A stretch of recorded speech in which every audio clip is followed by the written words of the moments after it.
Всем доброй ночи. Вся история человечества – это войны, этнические конфликты, это захват земель, освобождение захваченных земель, вновь захват земель и так до бесконечности. Самые известные правители мира – это правители, которые расширяли свои владения, которые вели захватнические войны. Самые кровавые события остаются в истории. В такие темные времена ярче всего видно светлых людей, светлые души. Такие темные времена делают людей сильными с малых лет. Показывают, кто есть кто, срывают все маски. В такие времена уходят беззащитные, уходят от голода, от лишений, от отсутствия медицинской помощи. Даже элементарные, казалось бы, уже безопасные в 21 веке процедуры, такие как рождение ребенка, становятся смертоносными, становятся опасными для жизни, потому что женщины оказываются в такой ситуации, где родить новую жизнь практически невозможно, без каких-либо последствий. И вот, поскольку человечество тысячелетиями живет в войнах, не случайно, не просто так родились обереги во время войны, защиты от пули, от врага, от плена. И мы знаем очень много таких рассказов, случаев, когда перед уходом на войну матери приходили к ведьмам, брали у них обереги, начитывали, записывали, отдавали в руки своих сыновей. И вот парадокс, что люди, которые ходили в церковь, ставили свечи, носили с собой крестики, иконки, эти люди практически все погибли. Если кто-то случайно остался в живых, то была большая удача. А вот те люди, которые доверяли свою жизнь более древним силам, до религиозным силам, языческим, как их называют, эти люди возвращались живыми. Кто-то мог вернуться раненым, получить незначительное ранение или контузию, но в любом случае эти люди возвращались живыми. Люди, которые начитывали обереги на свой дом, могли с удивлением для себя обнаружить, что практически весь поселок лежит в руинах после бомбежек, а их дом не тронут. Люди, которые читали вслед своим сыновьям, которые начитывали на их вещи, на их рубашку, обереги, защиты, как в древние времена, как, скажем, 100 лет назад, как чуть меньше 100 лет назад, это Великая Отечественная война, так и сейчас с удивлением для себя понимают, что вокруг их сыновей гибнут их сотоварищи, однополчане, а их дети возвращаются живыми. Это говорит о том, что древние силы не безразличны к человеку. Они слышат его и помогают, если человек к нему обращается. И поскольку во Вселенной есть такой закон внегласный, они не вмешиваются в судьбу человека, пока человек не попросит. И вот отравленные этой христианской идеологией жертвы, что надо умирать, и желательно в мучениях, чтобы Боженька там дал какой-то рай, люди превратили свою цивилизацию, свой мир в место страданий, бесконечных страданий, ожидания чего-то от совершенно бесполезного какого-то башка, который наслаждается их болью и забирает гавах для себя, то есть дань болью, энергию боли, мучений и страданий людей. И чем дальше мы видим, да, наблюдаем эти события, тем больше мы помогаем, что люди начинают понимать, что бесполезно к нему обращаться. Наоборот, как только раскрываешь перед ним душу и говоришь о том, что тебе дорого, он именно это и заберет. И люди даже начали побаиваться, просить его, понимая, что это не столь безопасно, и они могут как раз лишиться того, за кого просят. И начали делать, то есть начитывать обереги, защитные заговоры. И с удивлением обнаружили, что да, остаются в живых. И последние события последних лет этому подтверждение. И мы с вами много слышали и голосовых, много читали и комментариев людей, которые говорят, что дали своим родственникам эти обереги, и те смогли из пылающие, а не горячие точки выйти живыми, что начитывали обереги на своих племянников, друзей, любимых, мужей, отцов, и те живые возвращались, причем иногда без единой царапины или с незначительными ранениями, которые не задели их жизненные органы. О чем это говорит? Человечество стало страдать и погрязло в этих конфликтах, ненависти, войнах, потому что отвернулись от родных богов. И родные боги перестали им помогать. Потому что если ты хочешь, чтобы какая-то сила тебя защищала, ты должна полностью подчиняться и принимать правила этой силы.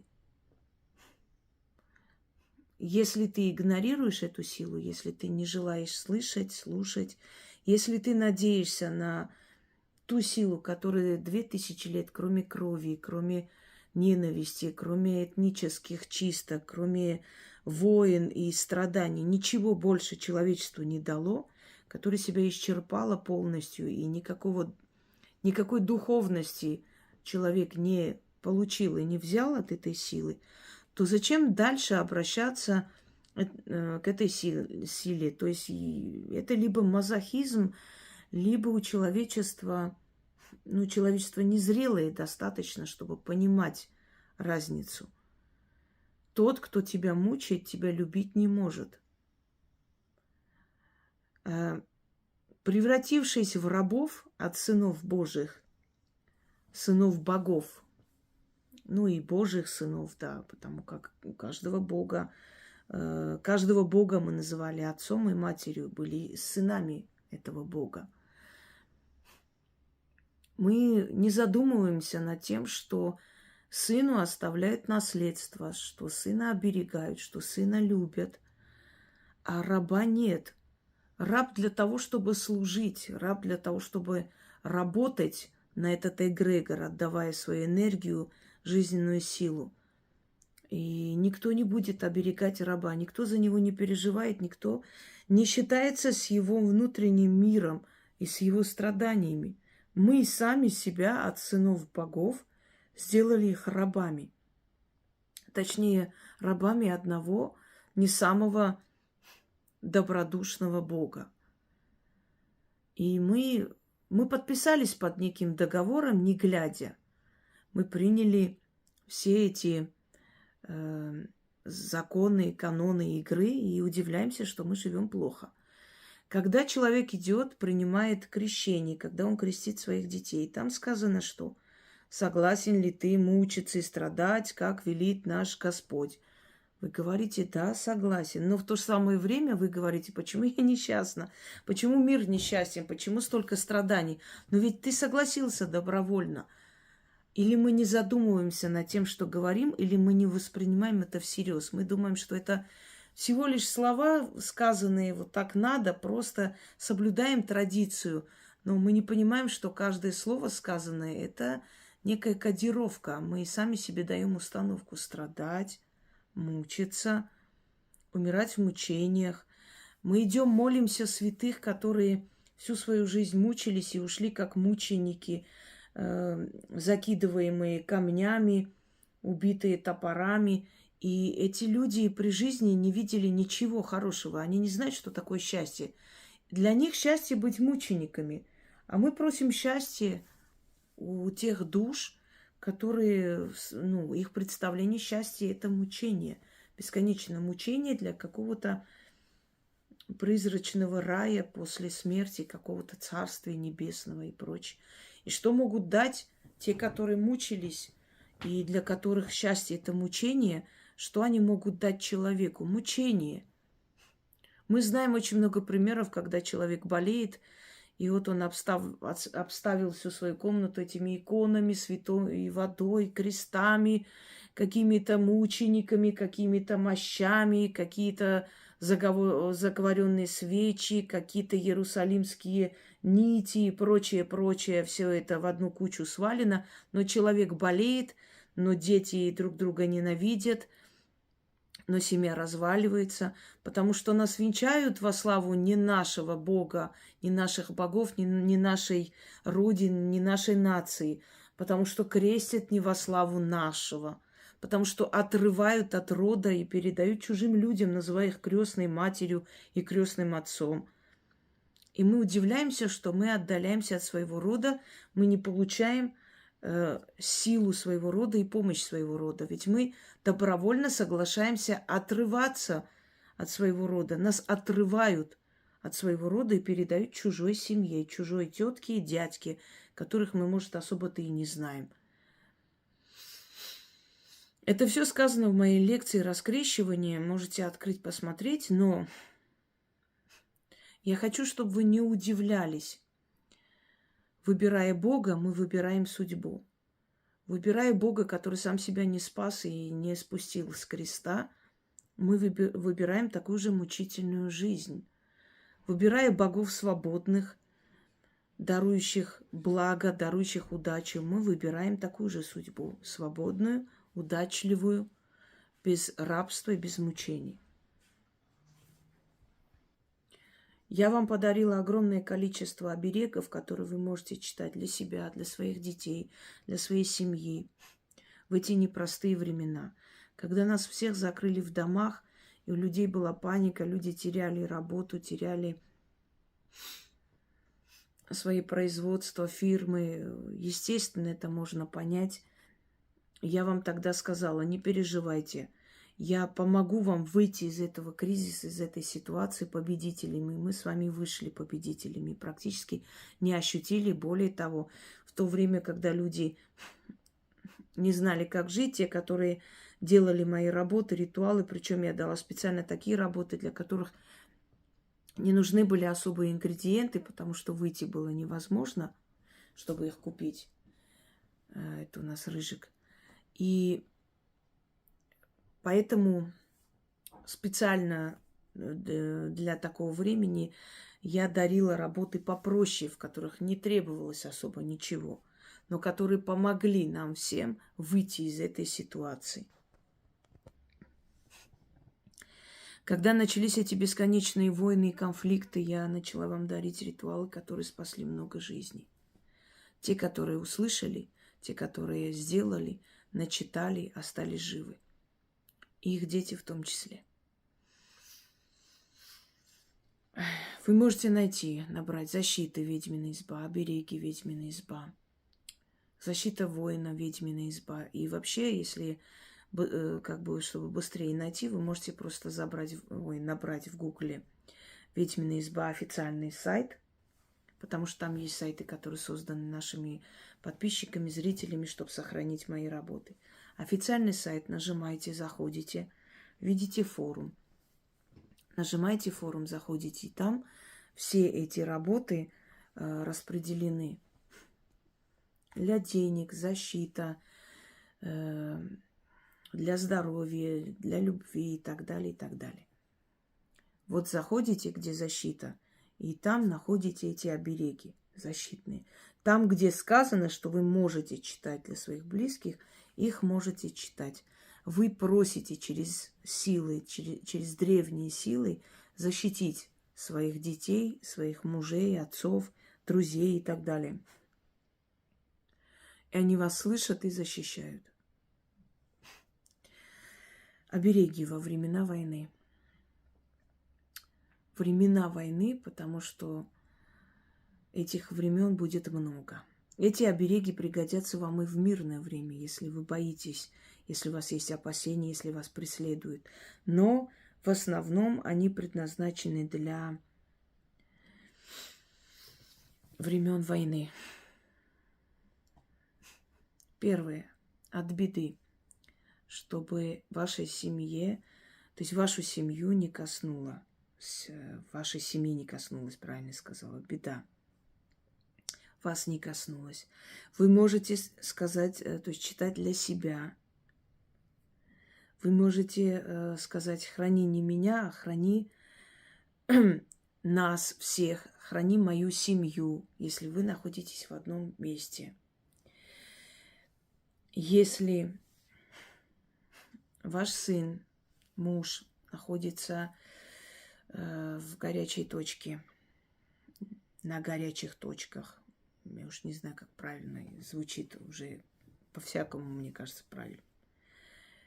Начитывайте на его рубашку, на его фотографию. Вот этот оберег.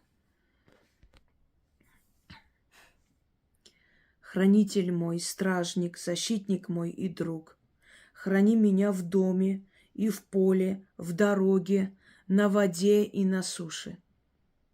Престол посреди моря стоит, на престоле свеча горит, горит ярым огнем пылает, моя первоматерь обо мне читает, меня от всяких бед защищает, рукой материнской меня осеняет, собой от всякого зла заслоняет, жизнь мою сохраняет от огня с неба, от пули летящей, от злыдней, от плена, от зверя, от ранней смерти. Крепка моя защита, заклинаю. Можете читать для своей семьи, если вы находитесь вместе. И можете читать для своего ребенка, если он далеко находится, для своего близкого человека. Но вы можете за них читать только в военное время. В остальное время этот оберег, то есть если опасность есть, понимаете меня? В остальное время, в мирное время, если, например, вы просто хотите защитить своего ребенка, он сам должен начитать. Я надеюсь, понимаете, потому что есть такие моменты в жизни, когда человек не может сейчас сесть и начитать, когда он находится в таких условиях, в полевых условиях и более таких не очень хороших. И он просто, вы не сможете ни дозвониться до него сказать, и он не сможет ничего сделать. Желательно, чтобы человек сам читал, конечно, он намного сильнее действует. Но в таких случаях силы разумные. У меня все взяли, то есть взяли все это высказывание, и хорошо, я рада, что люди поняли и осознали, что силы разумные. Это не просто какие-то бесформенные энергии, которые бродят. Они разумные. Поэтому они понимают, что человек читает, потому что сын там, он находится в окопе, и он не может сейчас сесть и оберег себе читать. Понимаете? Но желательно, чтобы ваши дети или ваши близкие тоже начитывали, с собой забирали и читали.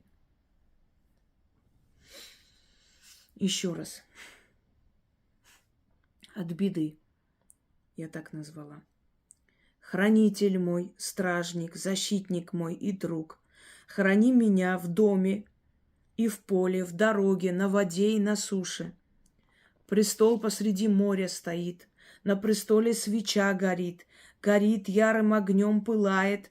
Моя первоматерь обо мне читает, меня от всяких бед защищает, рукой материнской меня осеняет, собой от всякого зла заслоняет, жизнь мою сохраняет, от огня с неба, от пули летящей, от злыдней, от плена, от зверя, от ранней смерти. Крепка моя защита, заклинаю. Начитать эти обереги 3 раза, 6 раз, 13 раз. Но если вы запутались и начитали немного больше или меньше, от этого особо ничего не меняется. Просто желательно соблюдать вот эти вот правила цифр вслед. Это можете читать в любое время, имеется в виду не обязательно во время войны. Читайте вслед близкому человеку, если переживаете за него. Если он уезжает куда-то, и вы понимаете, что это опасно.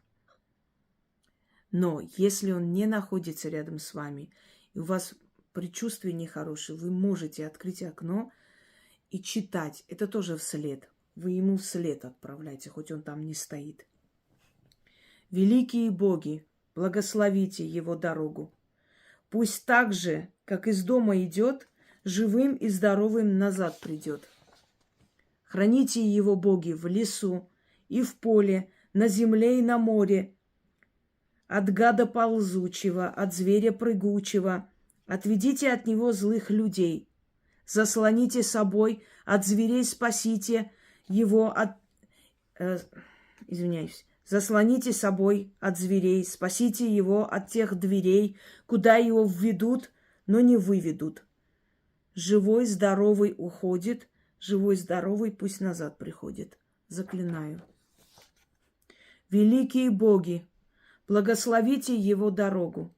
Пусть так же, как из дома идет, живым и здоровым назад придет. Храните его, боги, в лесу и в поле, на земле и на море, от гада ползучего, от зверя прыгучего. Отведите от него злых людей, заслоните собой от зверей, спасите его от тех дверей, куда его введут, но не выведут. Живой, здоровый уходит, живой, здоровый пусть назад приходит. Заклинаю. Если вы читаете без присутствия человека, то читайте следующим образом. Великие боги, благословите его дорогу. Пусть так же, как из дома ушел, живым и здоровым, чтоб назад пришел. Храните его, боги, в лесу и в поле, на земле и на море, от гада ползучего, от зверя прыгучего. Отведите его от злых людей, заслоните собой от зверей, спасите его от тех дверей, куда его введут, но не выведут. Живой здоровый уходил, живой здоровый пусть, чтоб назад приходил. Заклинаю. То есть немного поменяйте слова, потому что человек там не стоит перед вами. Если есть желание, можете читать каждый день, пока он не вернется. Если у вас внутри эта тревога. Но я вам объяснила как. Откройте окно и, глядя куда-нибудь вдаль или в дорогу, или открывайте ворота, выходите, смотрите на дорогу. Вот откуда он ушел. Желательно. Естественно, ваши сыновья не с вами живут, они могут быть уже женатые люди, взрослые. Но в любом случае можете начитать вслед ему, представляя его, что ему отправляйте посыл, идет к нему. Если вам станет так легче, называйте его имя. Говорите его имя, чтобы он такой-то, или мой сын, вот имя называя, назад пришел. От ранений, чтобы не получать раны, или если получать, чтобы они были совместимы с жизнью. Знаете, я недавно обнаружила для себя такое понятие. Мы говорим обычно, увечья или раны были несовместимы с жизнью, да, и человек умер. Умер, неправильно. Ой. Извиняюсь, просто усталость сказывается. Но знаете, что есть душевные раны, несовместимые с жизнью?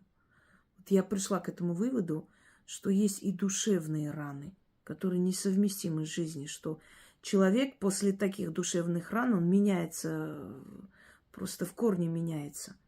Либо он становится совершенно другим, он умирает таким, какой он был, и возрождается совершенно другим человеком, либо уходит с этого мира, потому что мы знаем, что многие болезни – это последствия нервов, стрессов. Вот мы редко задумываемся. Мы говорим, что раны или увечья, или физические там какие-то, ну как там при аварии, увечья там полученные, да, несовместимые с жизнью. Оказывается, есть душевные раны, несовместимые с жизнью. Есть просто нечто такое, после этого человеку очень трудно захотеть жить или очень трудно собрать себя в одну кучу и заставить себя жить. Да, непростое мы живем время, но значит, боги видят, что мы сильные люди, поэтому и дали это испытание. Сильное испытание дается сильным людям.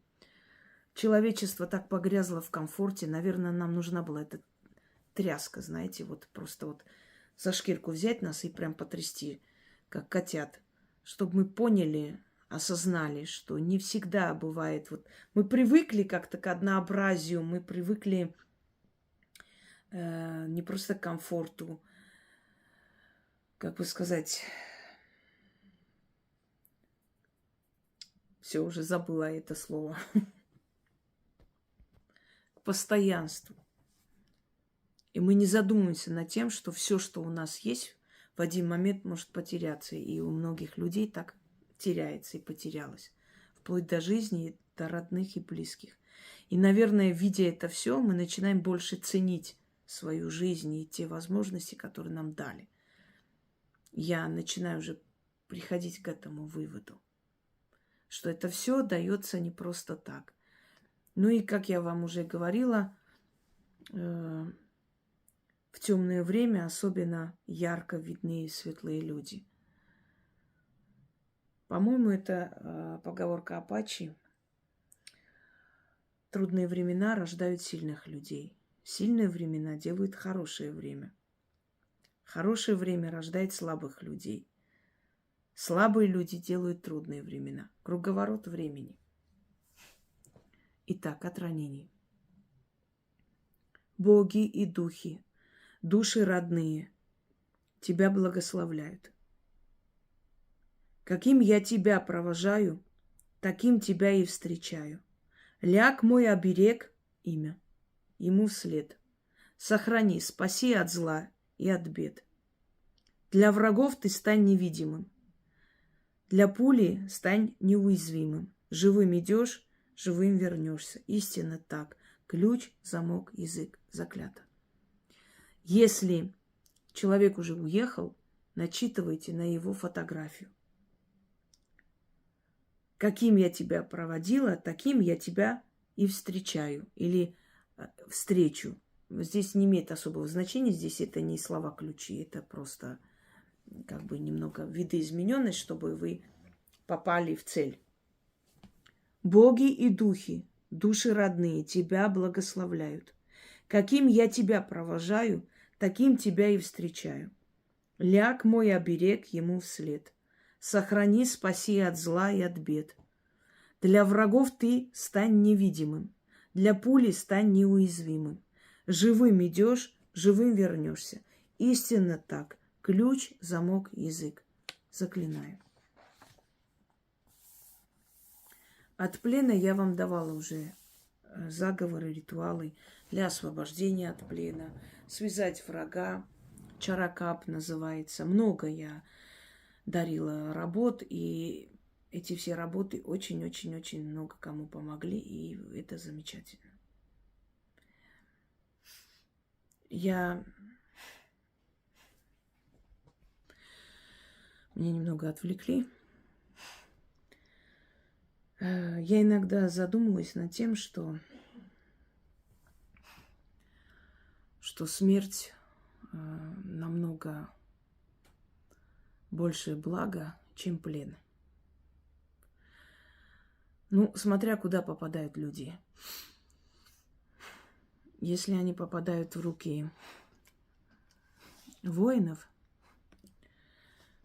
знаете, в Древнем Риме говорили пленник святой или пленник свят. Это имеется в виду, что бы ни заставили человека сделать в плену, это совершенно не считается. Что бы ни заставили ему говорить и прочее. Когда человек связанный и предоставленный в руки и на волю зверей, то с этим человеком может случиться самое страшное. И его мучение и смерть могут быть самыми ужасающими, которые можно себе представить. Я считаю, что люди, которые мучают пленных, они не люди. И эти нелюди точно так же будут относиться и к зверям, и к людям, и к своей семье. Потому что воин – это тот человек, который способен проявлять милосердие. Если человек сдается на твою милость, он признает тебя победителем. Тебе этого должно быть достаточно. Если человек признал, что ты победил, все. На этом нужно остановиться. Но мы знаем, что есть очень много низкосортных, завистливых, очень много нищих духом людей, которые идут не столько для того, чтобы воевать, а столько для того, чтобы иметь возможность без наказания, беспрепятственно совершать преступления. И для того, чтобы человек не попал в плен, издревле начитывали, давали обереги. У меня уже есть такие заговоры. Если помните, мы с вами как-то читали заговор освобождения из плена. Вместе совместно читали для девушки, которую звали Марал, сирийская армянка. Ее не хотели отпустить, и на нее заводили всякое дело. Но вот, знаете, по такому стечению обстоятельств просто чудо какое-то получилось, случилось. Ее освободили. Это был абсолютно потухший взгляд. Человек постарел лет на 20. Но оно и понятно. Все эти ужасы в плену, когда человек проходит. И я хочу вам дать такой оберег.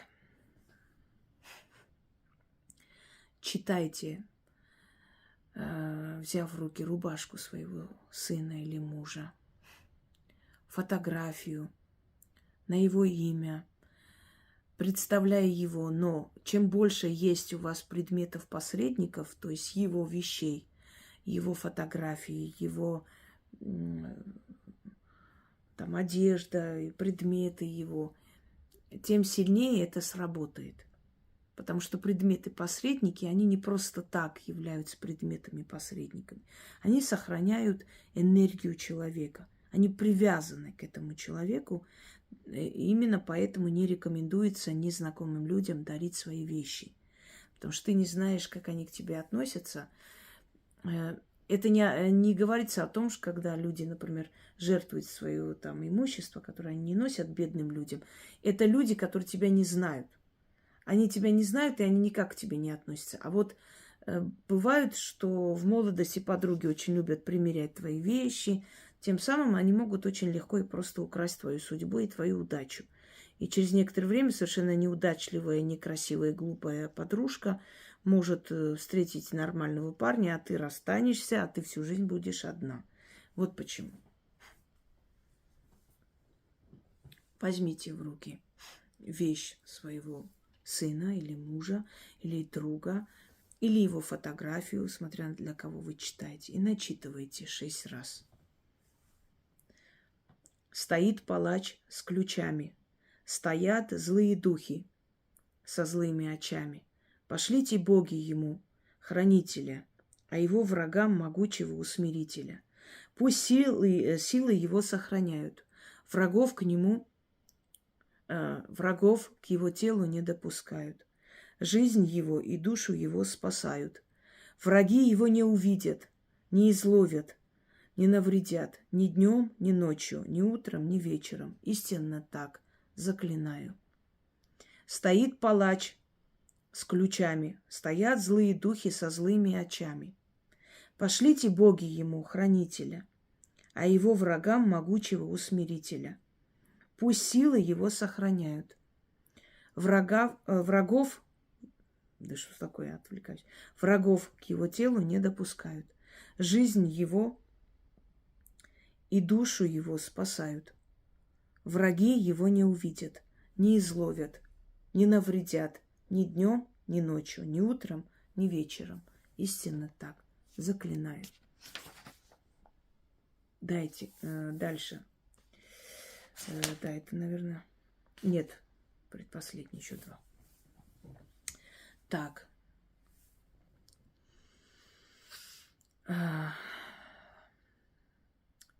Во время Великой Отечественной войны много было случаев и рассказов из разных фронтов, когда вместе с ними служил какой-то дед или служила молодая девушка, которая знала какие-то обереги, заговоры. И благодаря этому человеку все остальные оставались живы. Я вам рассказывала про ведьмака Ивана. Да, морок ведьмака Ивана вы можете посмотреть, он очень сильный. Но его желательно читать для себя или дать своим близким читать. Можно, конечно, в экстремальной ситуации начитывать, но лучше всего, если человек сам читает. И вот этот человек выводил свой полк, можно сказать, перед носом у фашистов, выводил их живыми и здоровыми. Он начитывал морок. Они их просто не видели. И заранее предупреждал этот дед о том, что... Ну, тогда он не был дедом еще. Молодым был человеком. Просто у них в роду это было дано. И он предупреждал, что никто не должен с места срываться, убегать. Все должны молча по одной линии идти за ним. И они так делали. И он наводил морок. Они не видели их. Это возможно. Это возможно, потому что бывают иногда такие ситуации, когда, например, человек заходит в свой дом, никого нет. Зашел по своим делам, особенно в деревнях это было, и в старину, и сейчас. По своим делам ходит, но чувствует, что он в доме не один. И такой был случай, когда в селе женщине казалось, что вот в доме она не одна. Потом она обнаружила, что корова начала болеть. Потом она обнаружила, что она не дает молока, как будто ее подоили уже. И когда обратилась к местной бабке, та вместе с ней пришла и сказала: в твоем доме ты не одна, смотри, кто стоит перед тобой. И она говорит: а я не вижу в упор. Тогда бабка что-то начитала, и тут же показалась фигура женщины, их соседка, которая начитывала морок, заходила, доила коров, крала у нее там что-то. Вот ей было это дано, она это использовала во зло. И это вполне возможно и реально. В древние времена этим пользовались государевы люди, так их называли. Когда послов отправляли в иные страны, закрывали язык. Был такой ритуал. Начитывали на человека, и этот человек даже под пытками не выдавал государственную тайну. Кроме всего прочего, эти люди начитывали морок, шли и подслушивали. Подслушивали возле послов, что они говорят. Их могли отправить в другую страну. Они могли подойти к определенным вельможам, и те могли не увидеть, и они узнавали их мысли. Есть в истории очень много таких случаев, когда, например, ассирийские цари, имея таких сильных колдунов, ведьмаков, все время предугадывали мысли и планы своих соперников. И те не могли понять, как это происходит. А эти люди силы просто начитывали что-то, и перед ними открывалась вся картина, что они собираются делать, откуда они будут нападать, понимаете? Вот узнавали план и передавали своим царям. И это есть в записях древних манускриптах. То есть это не просто так, лишь бы не стали бы такие люди серьезные писать вот надуманные вещи, если бы это была неправда. Так что это все существует. И когда люди, которые владеют определенной силой, вас учат и объясняют, и когда уже не раз и не два испробованы их работы, и вы можете убедиться на собственном даже примере, что это работает, то можете смело брать и делать. И помогать не только себе, но и близким людям.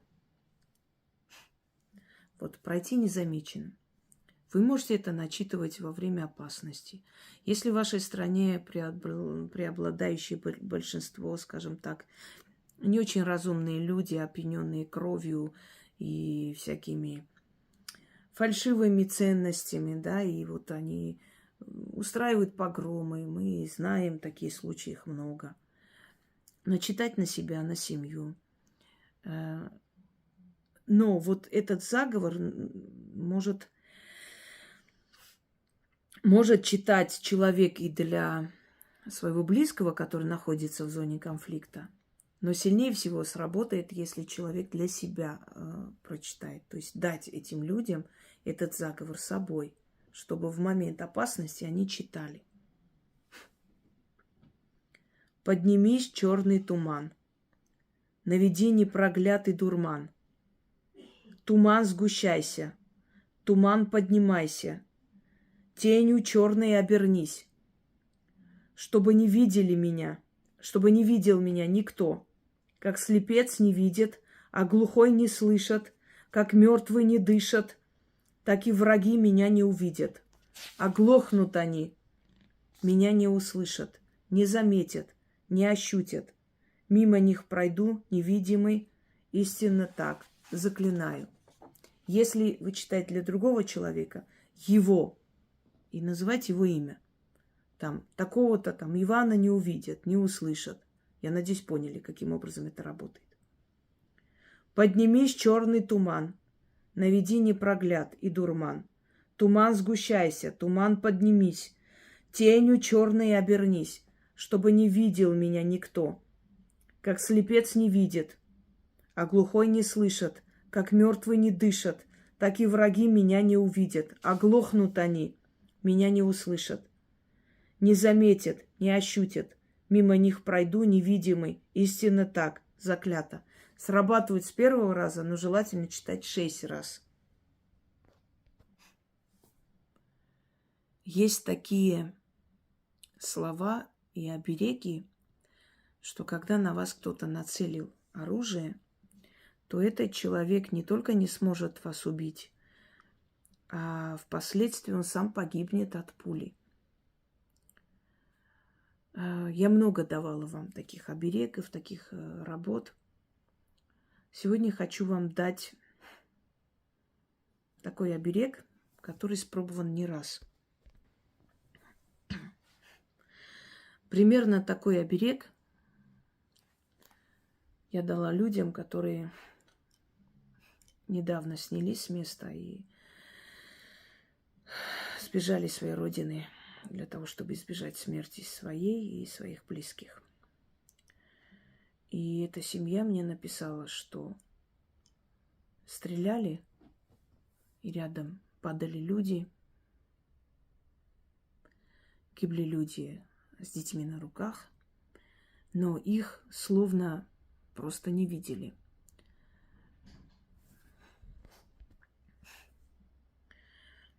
Они бежали, сидя в своей машине.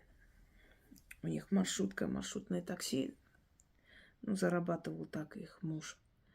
И они посадили своих соседей. Вот в чем были, в тапках, в халате. Выскочили на улицу. Сели в эту маршрутку. Человек 10. И поехали. Многие не смогли вывести своих родных из села и сами остались там навечно. Многие убежали в леса, потом были схвачены. А 3 семьи смогли сбежать.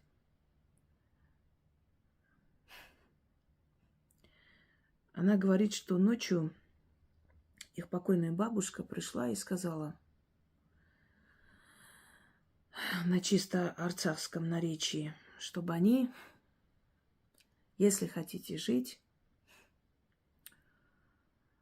сбегайте. И вот буквально такими словами. Озмикапрек кацик. Это такое вот наречие. Один из древних наречий нашего языка. И она говорит, я встала, не знаю почему, вышла во двор, проверила машины, Разбудила мать, начали разговаривать, мол, что тебе не спится. И тут издалека раздались выстрелы. Вот они схватили детей, муж выскочил, в чем были просто.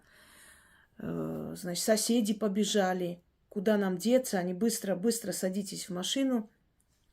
Это потом они с помощью миротворцев вернулись, взяли свои документы, все, что смогли. И на этой маршрутке и поехали. Так вот, они вскочили, муж быстро открыл ворота и посадил их, пока они были далеко, относительно далеко, минут 10 у них было времени. И она начала вспоминать вот эти все обереги, что там читала, потому что не раз уже читала от пули. И говорит, вокруг нас люди гибли, взрывались машины. Прям дома разрушались, потому что полили из БТРов. И мы могли просто проскочить мимо них. Стреляли по колесам, стреляли по бензобаку. Не попали вообще никуда. Это было чудо.